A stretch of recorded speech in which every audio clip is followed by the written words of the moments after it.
Hello everybody, Natred here doing another fight review. New monitor, new camera, new me. Today we're going to be taking a look at a couple of fighters from I believe there's still a DAG here park, I can't remember, DAG or Bell Park in Bartlesville, Oklahoma. So small town fighting group. A couple of guys that this is Jordan here. I can't remember his persona name, but this is Jordan here. I've known him off and on for quite a while. This is Preston here on the right, who I may have met, but don't really have any memories of yet. I got a horrible memory. And so I'm kind of excited. This is only going to be a 2-minute long tape to record, which is fine. I'll find some way to make it 15 minutes long. But I'm excited to review this because these are two guys who I feel like are at a skill level where I still have something to offer them, and are in a location where it's kind of hard for them to travel and get a lot of experience, or get a lot of exposure, really, to like new fighters and new fighting style. They're both fighting with punch grip shields. They're righty versus righty. This is the most in my wheelhouse thing that I think I can come across, so let's check it out. The video quality is not going to be great. The audio quality is not going to be great. We're going to get through it. Got to use the power of the turn. So I'm seeing a lot of shield movement out of both of our fighters here.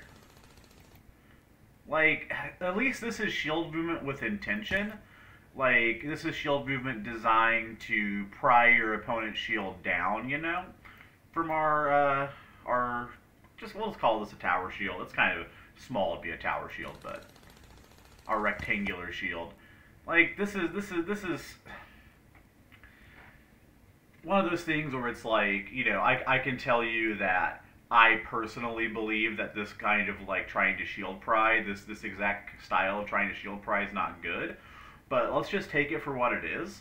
If your goal is to pry somebody's shield downward like this, he accomplishes it. Like, he gets his shield in there. It helps that Jordan drops his shield also, but like, you know, he puts that shield where he wants it to be. He makes it happen. My question is why is this getting paired with a leg shot? You know, like, if your goal is to, you know, pull a shield down here, it feel like you would be wanting to throw like something behind the back of your shield, you know, into this open area here. Maybe he's doing this defensively to like guard his back and his arm as he steps in for the leg. I think that's one of the few situations though where you would want to cave your guard in against your head. That way you're gaining more angle and you're making the angle Jordan would have to achieve to hit you in the back greater. Because like out here, you can probably hit this forearm from the position he's in now. If this was like all the way back in and a little bit higher, like literally like over the head a little bit, I think it would be more sensible. As it is, Jordan takes a leg shot. And then again, we have a lot of shield movement, gets tied up with each other, ends up in this bad position, and all of a sudden you have this large punch grip shield, but you just get high crossed and then leg shot it. Gotta use the power of the turtle. Really, so, this is my fault. I bounced my pommel back and knocked the enemy. Nice. Yep, yeah, lots of movement there. It kind of got away from you. Got a cough.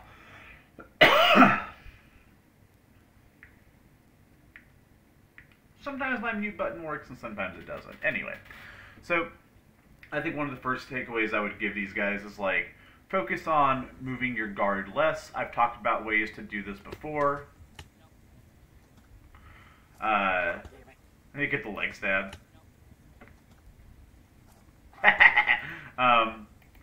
Like, good ways I think to work on tightening up your guard is just like find a good posture and a good guard that feels natural for you, and then have a buddy just stand at you know, like maybe if Preston was doing this, have Jordan stand like right here and just work on throwing shots, throw some straight strikes, throw some wraps, and just figure out what is and isn't blocked by not moving your guard at all. And I think that'll help you have confidence in letting your guard stay in one place. Yeah. I just want to look at that exchange again.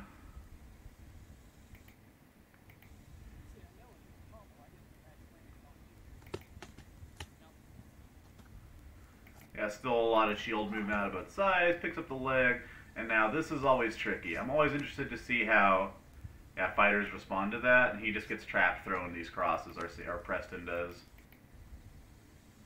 Jordan starts knee walking. Yep. Just does the horseshoe crab technique of dark sides. Sneaky, sneaky, snaky, snake. Swiper, no swiping. Yeah, again, spin shots like this are another thing that I think can just be handled by just having a good guard and staying at home. A good guard would be having this shield a little bit out, basically like flat towards your opponent as a good place to just start at. It would be having the sword up in a good position to block that right side.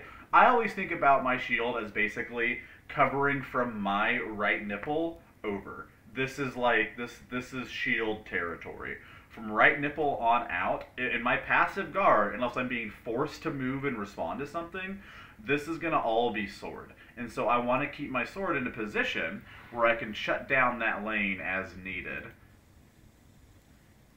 When you're low like this, your shield's in a bad position, people can just throw these spins on you. One thing I like to always look at when people throw spins, does Jordan tell with his feet here? Because a lot of people will pre-plant with their feet. Jordan does not. So as far as spins go, I like this more than most that I've seen. Jordan is getting his shield behind his back very quickly. Sneaky, sneaky, snaky, snake. There's not really any tells. Swiper, no swiping. It seems to be done as a response to no Preston swiping. stepping in. Swiper, no swiping. Yeah, and see how Jordan Swiper, no keeps his swiping. shield in front of him? I'm going to mute it so we don't have to keep listening to Swiper no swiping on loop. You see how Jordan keeps his shield in front of him? Not in front of him, but between him and his opponent. Can I slow mode this at all? I have no idea what's... playback, speed... yeah. Let's slow this down. Alright, watch how Jordan's shield stays between him and Preston the entirety of this, throughout the entirety of this spin. Like, there's a little bit opening there, it comes right back home as he tucks it behind his back, it stays behind his back as he completes the movement, and, you know, if he was still having to fight after the spin, he's still in momentum to complete that spin, and, like, come back into guard, or complete bringing his shield around.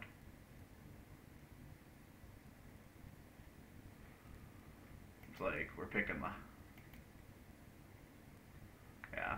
Picking the shield side shoulder. One of my very favorite shots.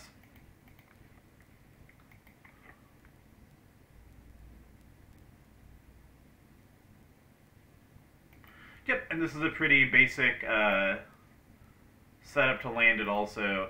I believe what I just saw here was Preston basically... I'll turn the volume back up a little bit. All Preston does really is dip his sword back. Boom. Yeah.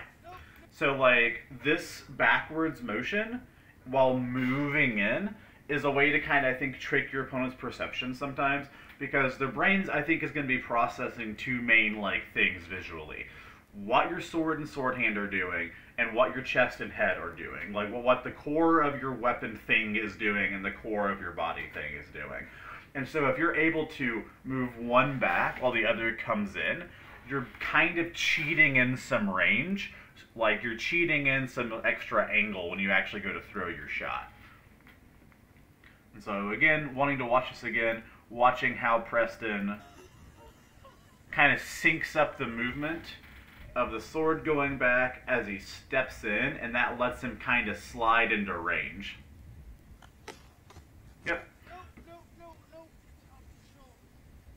Yep, for just a straight chop to the top of the shield shoulder.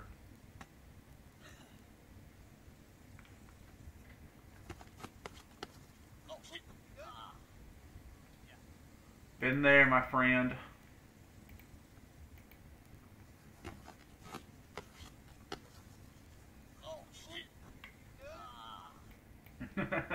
Oh, the slow-mo audio is just quality.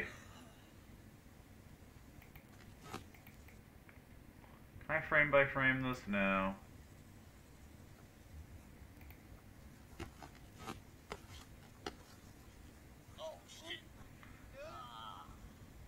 Yeah, it looks like if we do reset... Alright, let's get off the guy who just busted his ass. You got that arm? Yeah, I thought so too. I can't tell if I hit your arm, but then you hit my ribs. So that Yeah. was on me because you got me after I fell. Cool. Just hold the sign up. Killed him on the way down to falling. Yes, I hit your arm.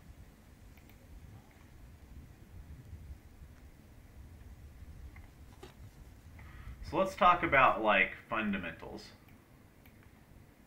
as far as shield guards go. So, I will always be the first person to tell you there's almost nothing in foam fighting that is strictly bad. Most things can be mediocre at best, you know. Are high crosses bad? Mechanically, in a lot of ways, they're bad. Can you still kill people with them? Can you still set them up? Are they still a thing you should be able to do? Yes. So let's talk about this. Let's talk about Preston's guard here with this shield. Is this a bad guard? I would say yes. This is like bad. Now it's bad unless Preston is doing something with this guard that requires him to be in like this shield caved in, slouched, sword down position. You know, you could just be setting people up with a fake like this, or a bait. Like Preston could be baiting this shield side shoulder. Preston could be baiting this forearm over here. The reason I think this is something that is like should be corrected is I don't see evidence of Preston trying to like capitalize off of these baits. And he's also fighting somebody who's demonstrated he's fast enough to just hit you in your baited shoulder. So I think a good like thing to probably change from this exact frame would be bring this shoulder up or this shield up so that if you're looking at yourself in a mirror, you at least can't see your shoulder here. I like to try to have an inch to an inch and a half at least above my above my shoulder of like shield coverage. I tend to suck up a little bit like higher with my shield to guard that shoulder a bit more because it's deceptively open a lot of the time. I would then project that shield a little bit out because it's a little bit of a narrower shield, and when it's sucked all the way against your body, it's going to expose your tricep right here. So because of this shield being caved in and low, we have a more exposed tricep and a more exposed shoulder. So I would be a little bit out and a little bit more just flatly presented, a little bit higher and flatly presented towards Jordan here. I would take this weapon here, I would move it up, keep that sword up in a nice vertical guard. Most of your shots are going to be coming down. You know, again, if you want to start with your sword low, fine, but it better be because you have a plan and it's something you know is going to be successful for you. Jordan's guard, on the other hand, like look at Jordan's guard here. Look at this shield. Look at the shield guard. Perfectly orthodox. Maybe a tiny bit chicken winged. Maybe a tiny bit turned in with the back knee. It's fine.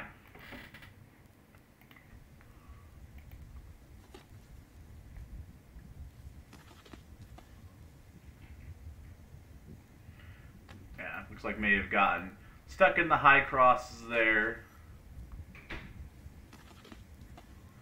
Yeah.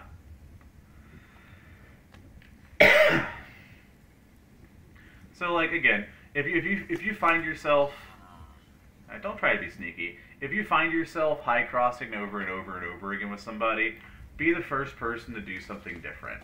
Talk about this a lot. So there's two main different things you can do differently. Let's see if I can find a good angle for it. All right. So if you find yourself constantly high crossing with people and going over the top, right? Be the first person to, instead of high crossing, just throw a straight chop. Just like, you can even like start to go, come back, and throw a straight chop. Because basically, any movement you're going to do in here is probably going to trigger your opponent to high cross you.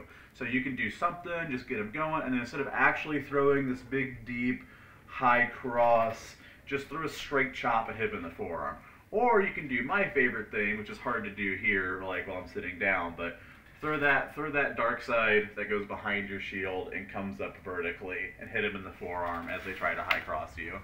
Don't get stuck in the endless high cross war. Use more parts of your toolkit than that.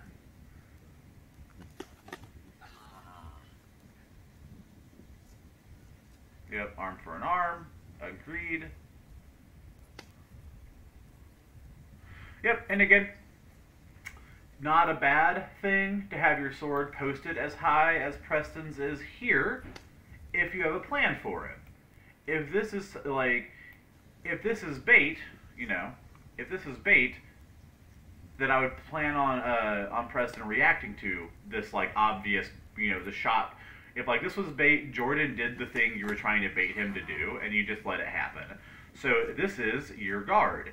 This is like the position you want to be in and not have to respond to things in, right?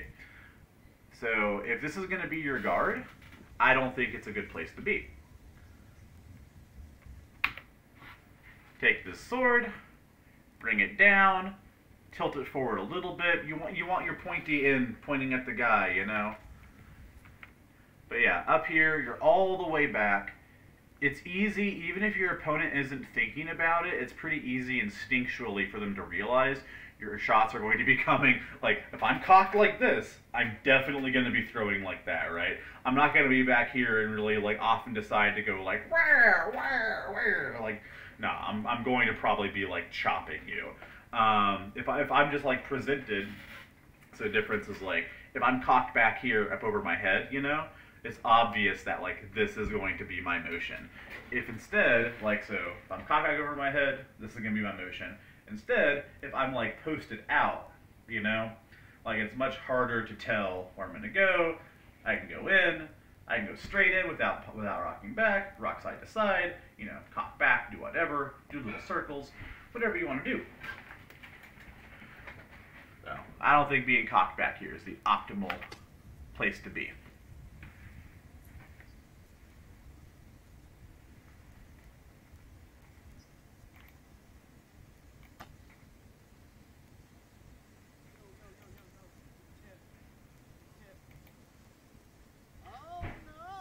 Oh, broke a sword. And that's it.